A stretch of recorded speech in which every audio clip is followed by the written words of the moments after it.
ಕೂಡ ನಾನು ಸನ್ಮಾನ್ಯ ಹಿರಿಯರಾಗಿರ್ತಕ್ಕಂಥ ದೇವನೂರು ಮಹಾದೇವಪ್ಪ ಅವ್ರನ್ನ ನಾನು ಭೇಟಿ ಮಾಡಬೇಕು ಅಂತ ಹೇಳಿ ಕೇಳ್ಕೊಳ್ತಾ ಇದ್ದೆ. ಮತ್ತು ಅವ್ರನ್ನೂ ಕೂಡ ಆರೋಗ್ಯದ ವಿಚಾರ ಮಾಡೋದು ಒಂದು ಭಾಗ ಆದರೆ, ಒಬ್ಬ ಶಿಕ್ಷಣ ಸಚಿವನಾಗಿ ಕೆಲವು ವಿಚಾರಗಳನ್ನು ಅವರು ಮಾರ್ಗದರ್ಶನವನ್ನು ಬೇಡ್ತಕ್ಕಂಥ ಒಂದು ಕೆಲಸವನ್ನು ಮಾಡಬೇಕು ಅಂತ ಹೇಳಿ, ಮತ್ತು ಸಮಯನೂ ಕೂಡ ಒಂದು ಸತಿ ಫೋನಲ್ಲೂ ಮಾತಾಡಿದ್ರು. ಅವ್ರು ಹೇಳಿದ್ರು, ಎಲ್ಲ ನೀವು ಮುಗಿಸ್ಕೊಂಡು ಬನ್ನಿ, ಈಗೆಲ್ಲ ರಿಸಲ್ಟ್ಸ್ ಎಲ್ಲ ಇದೆ, ನಿಮ್ಮದು ಎಕ್ಸಾಮ್ಸು ಮುಗಿಸ್ಕೊಂಡು ಬನ್ನಿ ನೀವು ಫ್ರೀ ಇದ್ದಾಗ ಅಂಥೇಳಿ. ಇವತ್ತು ಆ ಅವಕಾಶ ಸಿಕ್ಕಿದೆ. ಭಾಳ ಸುದೀರ್ಘವಾಗಿ ಅವ್ರ ಜೊತೆಗೆ ಮಾತಾಡ್ತಕ್ಕಂಥ ವಿಚಾರಗಳನ್ನು ಅವರು ಪಾಪ 2-3 ಪೇಜ್ ಬರೆದು ಇಟ್ಕೊಂಡಿದ್ದರು ನನಗೇನೇನು ಸಲಹೆ ಕೊಡಬೇಕಂತ. ಅದರಲ್ಲಿ ಏನು ಬರೆದಿತ್ತೋ ನನಗೆ ಗೊತ್ತಿಲ್ಲ, ಆದರೆ ಸುಮಾರು 90% ಅದಕ್ಕೆ ಉತ್ತರವನ್ನು ನಮ್ಮ ಇಲಾಖೆಯಲ್ಲಿ ಮಾಡ್ತಕ್ಕಂಥ ಕೆಲಸಗಳಿರ್ಬೋದು ಮತ್ತು ರಿಸಲ್ಟ್ ಕೊಟ್ಟಿರೋದು. ಇದು 3 ವರ್ಷದ ಹಿಂದೆ ನನಗೆ ಸ್ವಲ್ಪ ತೊಂದರೆ ಆಗ್ತಿತ್ತೇನೋ ಬಂದು ಉತ್ತರ ಕೊಡೋದಕ್ಕೆ. ಯಾಕೆಂದರೆ ನಮ್ಮ ಮಕ್ಕಳು ಉತ್ತರ ಕೊಟ್ಟಾಗ ನಾವು ಬಂದು ನಮ್ಮ ಪ್ರೋಗ್ರೆಸ್ನು ಕೂಡ ತೋರಿಸ್ಬೋದು, ನಾವೇನು ಮಾಡಿದ್ದೀವಿ ಅಂತ.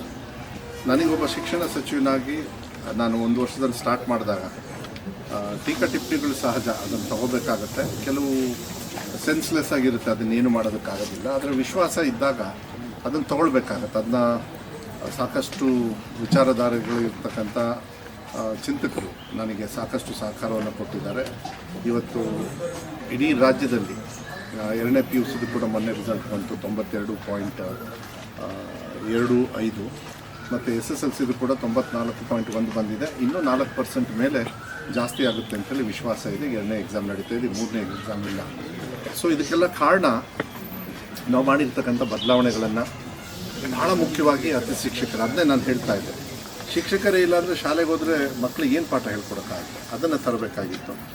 ಮಾನ್ಯ ಮುಖ್ಯಮಂತ್ರಿಗಳೇ ಸರ್ಕಾರಿ ಶಾಲೆಗೆ ಹೋಗಿ ಮಕ್ಕಳನ್ನು ಸ್ವಾಗತ ಮಾಡೋದು, ಸ್ವಾಗತದ ಸಂದರ್ಭದಲ್ಲಿ ಟೀಚರ್ಸ್ ಇರೋದು, ಮಕ್ಕಳಿಗೆ ಒಂದು ಶಾಲೆಗೆ ಫ್ರೀ ಕರೆಂಟ್ ಕೊಟ್ಟಿದೆ. ಎಷ್ಟು ಬದಲಾವಣೆ ಆಗಿದೆ ಅಂದರೆ, ಅದೇ ಟೀಚರು ಮಕ್ಕಳು ಯಾರು ಫೇಲ್ ಆಗ್ತಾಯಿದ್ರು, ಇಲ್ಲಾಂದ್ರೆ ಅವ್ರಿಗೆ ಯಾರಿಗೆ ಸಹಕಾರ ಬೇಕಾಗಿತ್ತು, ಸಾಯಂಕಾಲ ಸ್ಪೆಷಲ್ ಕ್ಲಾಸ್ ತೊಗೊಳ್ಳೋದು, ಎಲ್ಲದೂ ಮಾತಾಡಿ ಕ್ವಾಲಿಟಿ ಎಜುಕೇಷನ್ ಕೊಡಬೇಕಾಗುತ್ತೆ.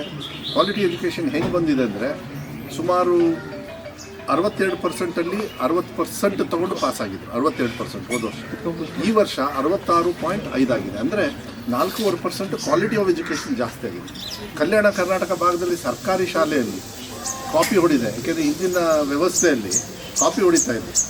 ಈಗ ನಾವು ವೆಬ್ಕಾಸ್ಟಿಂಗ್ ತಂದು, ವೆಬ್ಕಾಸ್ಟಿಂಗ್ ಎಲ್ಲ ರಾಜ್ಯದಲ್ಲೂ ಈಗ ತಂದಿದ್ದಾರೆ. ಮಾನವೀಯತೆಯನ್ನು, ಮೌಲ್ಯವನ್ನು, ನಿಮ್ಮ ದೇಶದ ಪ್ರೇಮವನ್ನು, ಸಂವಿಧಾನ ಪೀಠಿಕೆಯನ್ನು ಹೇಳ್ಕೊಡ್ತೀವಿ. ಅದನ್ನು ಇವತ್ತು ಚಿಕ್ಕ ಮಕ್ಕಳು, ನಮಗೆಲ್ಲ ನಾವು ಶಿಕ್ಷಣ ಇರಬೇಕಾದ್ರೆ ಮೋಸ್ಟ್ಲಿ ನಿಮಗೂ ಎಷ್ಟು ಜನರಿಗೆ ಹೇಳ್ಕೊಟ್ರು ಗೊತ್ತಿಲ್ಲ. ಆದರೆ ನಾವು ಇವತ್ತು ನಮ್ಮ ಶಾಲೆಗಳಲ್ಲಿ ಬೆಳಗ್ಗೆ ಸಂವಿಧಾನ ಪೀಠಿಕೆಯನ್ನು ಓದಿಸ್ತೀವಿ. ಯಾಕೆಂದರೆ ನಾವು ಫಸ್ಟ್ ನಮ್ಮ ದೇಶ ಆಗಬೇಕು, ಆ ಥರ ಪ್ರೀತಿಯನ್ನು. ಯಾವ ಭಾಗದಲ್ಲಿ ಜಾಸ್ತಿ ಅದನ್ನು ಬೇಡ, ಅದು ರೆಕಾರ್ಡ್ಸ್ ಎಲ್ಲ ಇಡೀ ರಾಜ್ಯದಲ್ಲಿ ಎಲ್ಲ ಕಡೆನೂ ವೆಬ್ಕಾಸ್ಟಿಂಗ್ ಮಾಡಬೇಕು. ವೆಬ್ಕಾಸ್ಟಿಂಗ್ ಮಾಡಿದಾಗ ಕೊರತೆ ಬಿತ್ತು. ನೀವು ಡೇಟಾ ತೊಗೊಂಡ್ರೆ ಗೊತ್ತಾಗುತ್ತೆ. ಯಾವಾಗಲೂ ಅಷ್ಟೇ ನಾವು ನಮ್ಮ ವ್ಯವಸ್ಥೆನ ನಾವು ಹಾಳು ಮಾಡಿಕೊಟ್ರೆ ಏನು ಮಾಡ್ತಾರೆ ಮಕ್ಕಳು. ಆದರೆ ಇವತ್ತು ಕಲ್ಯಾಣ ಕರ್ನಾಟಕದಲ್ಲೇ ಇವತ್ತು 92%, ಪ್ರೈವೇಟ್ ಶಾಲೆಯಲ್ಲಿ ಅಲ್ಲಿ 91.8% ಇದೆ. ಡೇಟಾನ ಕೊಡ್ತೀನಿ, ಬೇಕಾದ್ರೆ ಅದನ್ನ ಬೇಕಾದ್ರೆ ನೀವು ಹಂಚ್ಕೊಳ್ಳಿ. ಇಲ್ಲಾಂದರೆ ವಾಟ್ಸಪ್ ಗ್ರೂಪಿಗೆ ಹಾಕ್ತಕ್ಕಂಥ ವ್ಯವಸ್ಥೆಯನ್ನು ವಾಟ್ಸಪ್ ಗ್ರೂಪಿಗೆ ನಿಮ್ಮ ಹತ್ರ ಕಳಿಸಿದ್ನಲ್ಲ, ಅದನ್ನು ಕಳಿಸ್ಬಿಟ್ರೆ ಇನ್ನೂ ಒಳ್ಳೆಯದು. ಯಾಕೆಂದರೆ ಇದಕ್ಕಿಂತಲೂ ಚೆನ್ನಾಗಿದೆ. ಇದೆಲ್ಲ ಆದಮೇಲೆ ಕರ್ನಾಟಕ ಪಬ್ಲಿಕ್ ಶಾಲೆಗಳನ್ನು ಬಹುಶಃ ಎಲ್ಲ 95%, 99% ಇಷ್ಟಪಟ್ಟರು.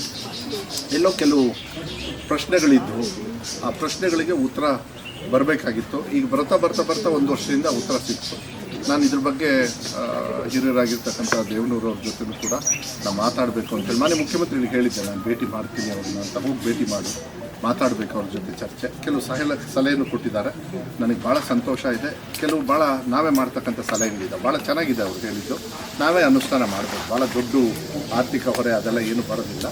ಸೊ ಅದನ್ನು ಮಾಡ್ತಕ್ಕಂಥ ವ್ಯವಸ್ಥೆಯನ್ನು ನಾನು ಮಾಡ್ತೀನಿ. ಇದು ಎಳೆದು ಪತ್ರಿಕಾಗೋಷ್ಠಿನ ಮಾಡೋದಕ್ಕೆ ಹೋಗೋದಿಲ್ಲ.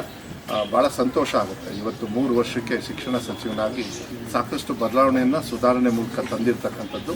ಮತ್ತು 1ನೇ ತಾರೀಕು ಜೂನ್ ಶಿವಮೊಗ್ಗದಲ್ಲಿ ರಾಜ್ಯ ಮಟ್ಟದ 1,000 ಅಂದರೆ 800 ನಮ್ಮದು, 200 ಮೈನಾರಿಟಿ ಕಡೆಯಿಂದಲೂ ಮಾಡ್ತಾರೆ. ಟೋಟಲ್ 1,000 ಕರ್ನಾಟಕ ಪಬ್ಲಿಕ್ ಶಾಲೆಗಳನ್ನು ಮಾಡ್ತಕ್ಕಂಥದ್ದು. ಶಿಕ್ಷಣ ರಿಕ್ರೂಟ್ಮೆಂಟ್ಸ್ ಕೂಡ ಮಾಡ್ತಾಯಿದ್ದೀವಿ.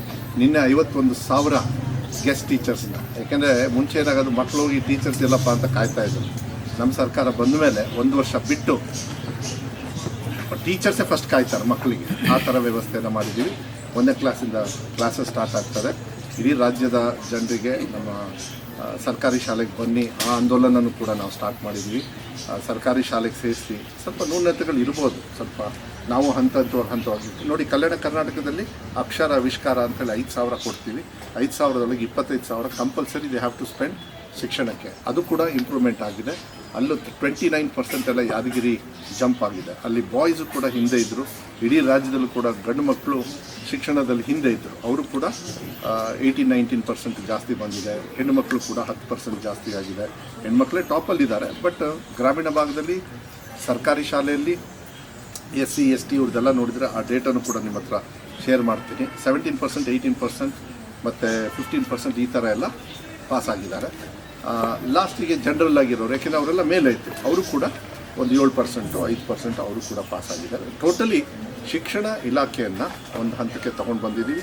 ಇನ್ನೂ ಸಾಕಷ್ಟು ಮುಂದೆ ತೊಗೊಂಡು ಹೋಗ್ತಕ್ಕಂಥದ್ದಿದೆ. ಸಮಾನತೆಯ ಒಳ್ಳೆಯ ಶಿಕ್ಷಣವನ್ನು ಕೊಡ್ತಕ್ಕಂಥದ್ದು ಮೊನ್ನೆ ಸಿದ್ದರಾಮಯ್ಯ ಸಾಹೇಬರು, ಮೊನ್ನೆ DK ಶಿವಕುಮಾರ್ ಸಾಹೇಬರು ನಮಗೆ ಹೇಳಿದ್ದಾರೆ. ಅದನ್ನು ನಾವು ಒಳ್ಳೆಯ ರೀತಿಯಲ್ಲಿ ನನ್ನ ಇಲಾಖೆಯಲ್ಲಿ ನಡ್ಕೊಂಡು ಹೋಗ್ತಕ್ಕಂಥ ಕೆಲಸವನ್ನು